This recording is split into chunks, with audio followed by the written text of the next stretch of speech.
Hello friends, आप सबका एक बार फिर से बहुत बहुत स्वागत है। आज हम लोग बात करेंगे डबल कॉलम कैश बुक की। इस कैश बुक में एक कॉलम होगा कैश का और एक कॉलम होगा आपका बैंक का। तो इस कैश बुक को बनाने से पहले बैंक से रिलेटेड कि कितने तरीके के ट्रांजैक्शन हो सकते हैं और वो ट्रांजैक्शन को कैसे रिकॉर्ड करेंगे इस कैश बुक में, तो पहले उनको जान लेते हैं। तो एक ट्रांजैक्शन क्या हो सकता है? Cash deposited into bank. Cash को बैंक में डिपॉजिट किया जाएगा। या तो ये हो सकता है, इस तरीके का एक ट्रांजैक्शन हो सकता है। या फिर एक ट्रांजैक्शन हो सकता है cash withdraw from bank. Bank से कैश निकाली भी जा सकती है बिजनेस के यूज़ के लिए। तो जब कैश को बैंक में डिपॉजिट करेंगे तो क्या एंट्री करेंगे? जब कैश को बैंक में डिपॉजिट करते हैं तो क्या एंट्री करते हैं? बैंक अकाउंट को डेबिट कर देंगे। बैंक अकाउंट को डेबिट करते हैं और कैश अकाउंट को करते हैं क्रेडिट। ये तो हो गई जनरल एंट्री। कैश बुक का फॉर्मेट आपको पता है, फिर भी एक बार देख लेते हैं। पहला कॉलम होगा डेट का, दूसरा पार्टिकुलर्स का, उसके बाद एक छोटा सा कॉलम बनाएंगे वाउचर नंबर का, एक कॉलम बनाएंगे लेज़र फोलियो का, और एक कॉलम कैश का रहेगा, एक कॉलम रहेगा बैंक का। जैसे सिंपल कैश बुक बनाते थे हम लोग, सिंगल कॉलम कैश बुक, तो उसमें एक कॉलम ही रहता था, कैश का ही कॉलम रहता था। यहाँ पर डबल कॉलम कैश बुक में एक कॉलम और ऐड हो जाएगा, बैंक का कॉलम। अब एक ट्रांजैक्शन है डिपॉजिटेड इनटू बैंक ₹25,000। ये कब डिपॉजिट किया गया? जून 10 को 2020 में। जून 2020 में 25,000 रुपये बैंक में डिपॉजिट किए गए। तो इसको कैसे रिकॉर्ड करेंगे? जर्नल एंट्री इमेजिन करो तो क्या एंट्री बन रही थी? बैंक अकाउंट डेबिट हो रहा है कितने से? 25,000 रुपये से, और कैश अकाउंट क्रेडिट हो रहा है कितने से? 25,000 रुपये से। अब यहाँ पर अगर थोड़ी देर के लिए भूल जाओ ये कैश बुक है, आप मानो आपको लेज़र अकाउंट बनाना है। किसका? एक बैंक का बनाना है और एक कैश अकाउंट बनाना है। तो अगर हम लोग बैंक का लेज़र बनाएंगे तो क्या एंट्री करते? लेज़र में पोस्टिंग कैसे करते? बैंक अकाउंट के डेबिट साइड में, ये रिसीप्ट डेबिट साइड ही होता है, बैंक अकाउंट के डेबिट साइड में क्या लिखते हैं हम लोग? टू कैश लिखते हैं। कितना? 25,000 रुपये। तो कैश बुक जब बनाएंगे तो डेट वाले कॉलम में डेट डाल देंगे, उसके बाद पार्टिकुलर्स में लिखेंगे टू कैश, और बैंक वाले कॉलम में रिसीप्ट साइड में, क्योंकि बैंक पैसे रिसीव कर रहा है, बैंक वाले कॉलम में लिखेंगे 25,000 रुपये। किस साइड में? रिसीप्ट साइड में या फिर डेबिट साइड में। उसके बाद पेमेंट साइड में, क्योंकि कैश का पेमेंट हो रहा है, किसको किया जा रहा है? बैंक को पेमेंट किया जा रहा है। तो पेमेंट साइड में कैश वाले कॉलम में डेट डाल देंगे और पार्टिकुलर्स में बाई बैंक लिखेंगे और यहाँ पर लिख देंगे 25,000 रुपये। ये हो गई कंट्रा एंट्री। अब देखो कंट्रा एंट्री क्या होती है। कंट्रा जो शब्द है वो लैटिन भाषा का शब्द है, इसका मतलब होता है अपोजिट। तो यहाँ पर बैंक के अपोजिट कैश वाला कॉलम और कैश के अपोजिट बैंक वाला कॉलम। ये ट्रांजैक्शन दोनों कॉलम पे इफेक्ट डाल रहा है समान रूप से। इधर कैश वाले कॉलम में क्रेडिट हो रही कैश 25,000 रुपये, और बैंक वाले कॉलम में डेबिट हो रही कैश 25,000 रुपये। मतलब वो ट्रांजैक्शन जिसकी एंट्री कैश वाले कॉलम में भी होगी और बैंक वाले कॉलम में भी होगी, उसको बोलते हैं हम लोग कंट्रा एंट्री। तो जब कोई ऐसी एंट्री आए जिसमें कैश वाले कॉलम में भी एंट्री डाली जाए और बैंक वाले कॉलम में भी एंट्री डाली जाए, उसको बोलेंगे क्या? कंट्रा एंट्री। तो ये तो हो गया जब कैश को बैंक में डिपॉजिट किया जाएगा। दूसरा ट्रांजैक्शन क्या हो सकता है? जब बैंक से पैसा निकाला जाएगा, कैश निकाला जाएगा। तो 15 जून को withdraw from bank for office use. अच्छा, एक चीज़ ध्यान देनी है कि जो बैंक से पैसा निकालेंगे वो अगर पर्सनल यूज़ के लिए निकालेंगे तो ये एंट्री नहीं होगी।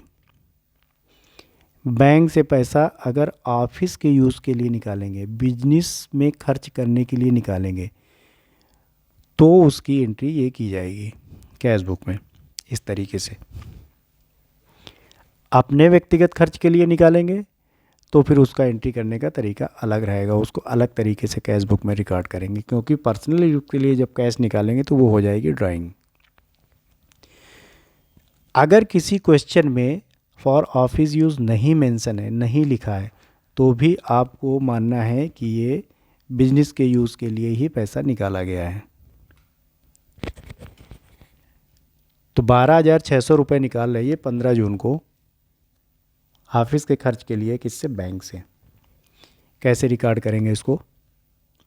पहले तो जनरलिटी बना लो। पैसा आएगा बिजनेस में, कैश अकाउंट डेबिट हो जाएगा 12,600 रुपये से, और बैंक अकाउंट हो जाएगा क्रेडिट, क्योंकि देने वाला कौन है? बैंक। तो जो गिवर होता है वो क्रेडिट होता है और जो आता है वो होता है डेबिट। तो अब अगर कैश अकाउंट बनाते तो क्या करते? कैश के डेबिट साइड में टू बैंक लिखते और कैश अकाउंट में लिख देते कितना? डेबिट साइड 12,600 रुपये। जो उसी तरीके से यहाँ पे क्या करेंगे, कैश वाले कॉलम में 12,600 रुपये मेंशन कर देंगे, लिखेंगे, और पार्टिकुलर्स में लिखेंगे टू बैंक, डेट डाल देंगे। और पेमेंट साइड में बैंक वाले कॉलम में लिखेंगे बाई कैश अकाउंट, कितना? 12,600 रुपये। अब देखो ये एंट्री भी कैश वाले कॉलम में भी हो रही और आपके बैंक वाले कॉलम में भी हो रही है, इसलिए ये एंट्री हो गई कंट्रा एंट्री। जो भी एंट्री कैश के कॉलम में और बैंक के कॉलम में दोनों में लिखी जाएगी उसको बोलेंगे कंट्रा एंट्री। तो कंट्रा एंट्री को लिखने का तरीका क्या होता है? यहाँ पर LF वाले जो कॉलम होगा उसमें C करके C लिख देंगे, ठीक है। अब आगे देखते हैं और क्या ट्रांजैक्शन हो सकता है बैंक से रिलेटेड। देखो कैश और बैंक के कॉलम वाली कैश बुक को जब भी आप मेंटेन करेंगे उसके पहले बैंक से रिलेटेड जो भी ट्रांजैक्शन होंगे वो छोटी छोटी बातें आपको हमेशा याद रखनी पड़ेंगी, ये काम आएंगी। अगर आपको बैंक के ट्रांजैक्शन से रिलेटेड जानकारी नहीं है, बेसिक जानकारी नहीं है, तो ये कैश बुक नहीं बन पाएगी, फंस जाएंगे आप। इसलिए इसको जानना पहले ज़रूरी है, उसके बाद हम लोग कैश बुक बनाएंगे कैश और बैंक के कॉलम की, ठीक है। तो अब देखो क्या हो सकता है, किसी से चेक भी प्राप्त हो सकता है। यहाँ पर इसके पहले तो देखो कैश वाला ट्रांजैक्शन हो रहा था कि कैश निकाला और कैश जमा कर दिया। अब अगर किसी ने चेक दे दिया तो क्या करेंगे एंट्री? तो चेक के केस में बैंक के रिसीप्ट साइड में अगर किसी पार्टी से चेक मिलता है तो, और वो चेक उसी दिन बैंक में जमा कर दिया, दो तरीके का केस हो सकता है। एक तो चेक मिला और आपने रख लिया, दूसरे दिन या तीसरे दिन आपने बैंक में जमा किया। अब सपोज़ आपको सैटरडे की शाम को चेक दिया किसी पार्टी ने, तो आप उसको कब जमा करेंगे? सैटरडे को तो जमा नहीं कर पाएंगे, बैंक हो चुका क्लोज। संडे को छुट्टी हो गई बैंक की, तो आप मंडे को जमा करेंगे या ट्यूसडे को जमा करेंगे जब आपके पास टाइम होगा। यहाँ पर क्या हो रहा है कि अगर चेक मिला और सेम डे उसी दिन आपने बैंक में जाके उसको जमा कर दिया, तो क्या है, उसको रिकॉर्ड कैसे रिकॉर्ड करेंगे? अब एक एग्जांपल है, 20 मई 2020 को received cheque from mister X से एक चेक रिसीव हुआ और सेम डे उसी दिन आपने उसको बैंक में जमा कर दिया। चेक का अमाउंट कितना है? 12,600 रुपये। तो सबसे पहले तो इसकी जनरल एंट्री मन में सोच लो, क्या एंट्री करेंगे? जब किसी पार्टी से आपको चेक रिसीव होगा तो क्या एंट्री करेंगे? बैंक अकाउंट डेबिट हो जाएगा और पार्टी का अकाउंट क्रेडिट हो जाएगा। बैंक अकाउंट डेबिट कर दिया कितने से? 12,600 रुपये से, और पार्टी का अकाउंट क्रेडिट कर दिया 12,600 रुपये से। अब डबल कॉलम कैश बुक में एंट्री कैसे करेंगे? डेट डाल देंगे, पार्टिकुलर्स में 2x लिख देंगे और रिसीप्ट साइड में बैंक वाले कॉलम में 12,600 रुपये लिख देंगे। ये हो गया ट्रांजैक्शन आपका रिकॉर्ड करने का तरीका डबल कॉलम कैश बुक में। उस केस में जब चेक मिलेगी और उसी दिन बैंक अकाउंट में उसको आप डेबिट कर देंगे। अब ये चेक कौन सी है? ये चेक है अकाउंट पे ही। अकाउंट पे ही चेक क्या होती है कि वो आपके बैंक अकाउंट में, आपके अकाउंट में ही पैसा आएगा, कैश आपको बैंक नहीं देगा। आप जाएंगे बैंक को चेक दे देंगे और उस चेक का पैसा बैंक आपके अकाउंट में ट्रांसफ़र कर देगा। ठीक है। दूसरा क्या हो सकता है scene? Cheque received from customer but not deposited into bank same day. Customer से चेक मिला लेकिन उसी दिन बैंक में डिपॉजिट नहीं हो पाया, अगले दिन बैंक में डिपॉजिट हुआ। ठीक है, तो प्राप्त चेक अगले दिन किसी भी दिन बैंक में डिपॉजिट हुआ जाके। उस केस में इस ट्रांजैक्शन को कैसे रिकॉर्ड करेंगे? तो जिस दिन चेक रिसीव होता है उसी डेट में, किस केस में? जब वो बैंक में नहीं जमा हो पाया उसी दिन। तो जैसे ही आपको चेक रिसीव होगा तो रिसीव साइड में कैश के कॉलम में चेक देने वाले का नाम लिख देंगे पार्टिकुलर्स में, और कैश वाले कॉलम में उसकी अमाउंट को लिख दिया जाएगा। अगले दिन जब भी आप इस चेक को बैंक में जमा करेंगे उस डेट में एक कंट्रा बना दी जाएगी। रिसीव साइड में बैंक के कॉलम में वो अमाउंट लिखी जाएगी और पेमेंट साइड में कैश के कॉलम में वो अमाउंट लिखी जाएगी। किस तरीके से करेंगे इसको? ये देखो, on 15 February 2020 a cheque is received from mister Gurpreet for ₹25,000। This cheque was deposited into bank on 20 February 2020। 15 फरवरी को मिस्टर गुरप्रीत ने 25,000 रुपये का चेक दिया और वो चेक बैंक में जमा किया गया 20 फरवरी को, उसी दिन जमा नहीं हो पाया। तो जब 15 फरवरी को चेक मिलेगा तो जनरल एंट्री क्या बनाएंगे? मानेंगे कि ये कैश है, चेक नहीं है। थोड़ी देर के लिए मान लेंगे कि ये कैश है और कैश ट्रांजैक्शन की तरह उसको इंटर करेंगे किस में? जनरल में।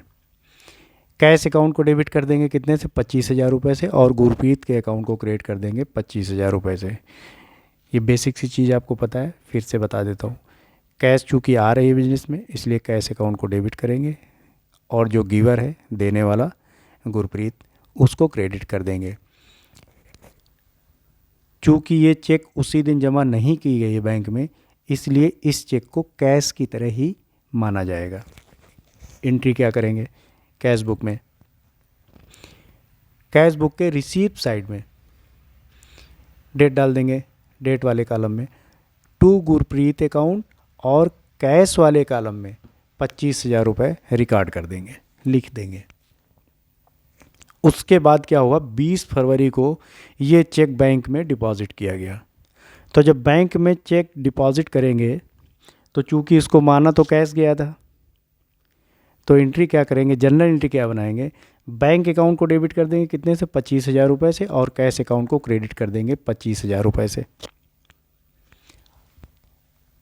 अब इसको कैश बुक में कैसे रिकॉर्ड करेंगे? कैश बुक के रिसीप्ट साइड में बैंक वाले कॉलम में, कैश बुक के रिसीप्ट साइड में बैंक वाले कॉलम में, क्योंकि रिसीप्ट मतलब डेबिट साइड। अब चूंकि बैंक हो रहा है डेबिट कितने से? 25,000 रुपये से, इसलिए बैंक वाले कॉलम में लिखेंगे टू कैश पार्टिकुलर्स में और 25,000 रुपये रिकॉर्ड कर देंगे, लिख देंगे। सेम डेट को 20 फरवरी को ही पेमेंट साइड में कैश वाले कॉलम में बाई बैंक लिख के 25,000 रुपये लिख देंगे, क्योंकि अगर कैश अकाउंट बनाते हैं भाई साहब तो जनरल में लेज़र में क्या पोस्टिंग करते? कैश अकाउंट के क्रेडिट साइड में बाई बैंक लिखते हैं।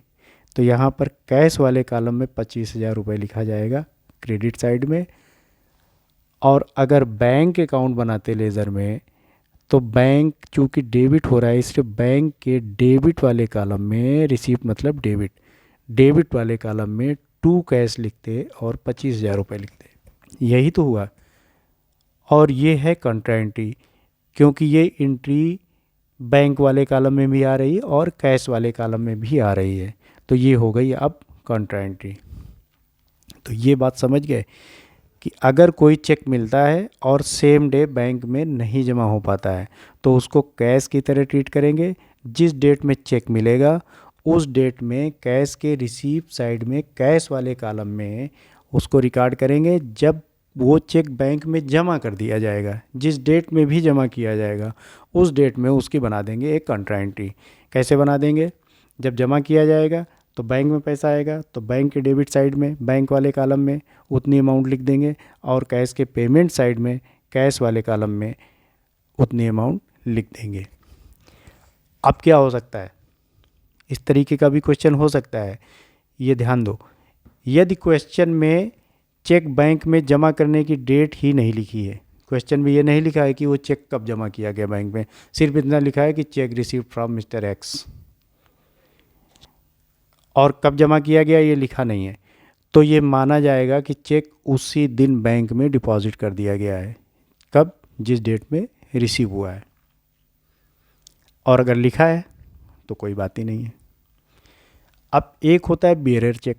बियरर चेक क्या होता है? किसी पार्टी ने आपको चेक दिया, वो चेक आप बैंक में लेके गए और बैंक ने आपको तुरंत पैसे दे दिए। वो चेक आपके अकाउंट में क्लियर नहीं होगा कि अकाउंट में आपका पैसा आएगा, नहीं, आपको कैश दे देगी बैंक। उसको बोलते हैं बियरर चेक, वाहक चेक भी बोलते हैं।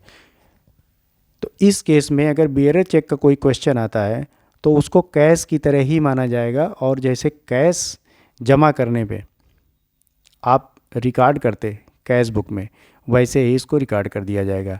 कैश अकाउंट कैश कॉलम को डेबिट कर दिया है, मतलब कैश के रिसीव साइड में कैश वाले कॉलम में इसको रिकॉर्ड कर दिया जाएगा। तो आई होप आप लोगों को ये समझ में आया होगा। तो मिलते हैं हम नेक्स्ट वीडियो में, तब तक के लिए bye bye and take care.